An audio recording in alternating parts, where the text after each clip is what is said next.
Well, I'm Zona Roberts, and I was born in Portland, Oregon in 1920 on the 1st of April. And any jokes about April Fool you can make, and then I'll disregard.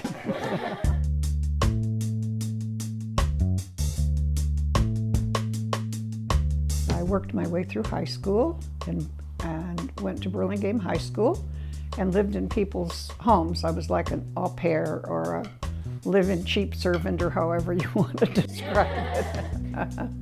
I got room and board and $15 a month. My mother was in a new marriage and I didn't want to live with them, and I thought, well, I'm 15, 16 years old and I can do it myself. And I graduated from there in 1938 in June. And I was a little bit pregnant, just a little bit.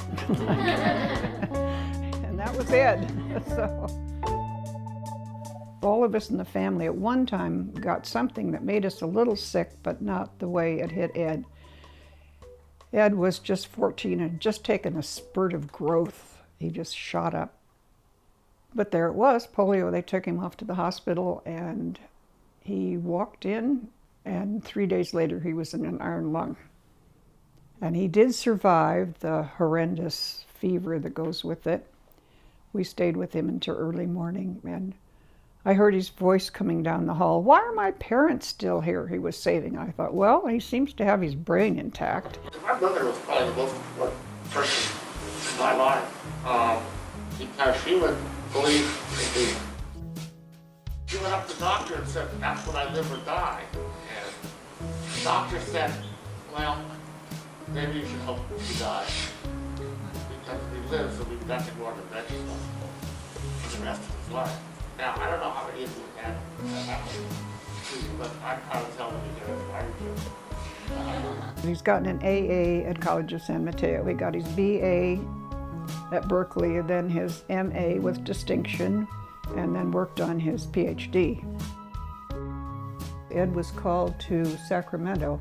He, in the meantime, had started Center for Independent Living, along with other people, of course, all of them together.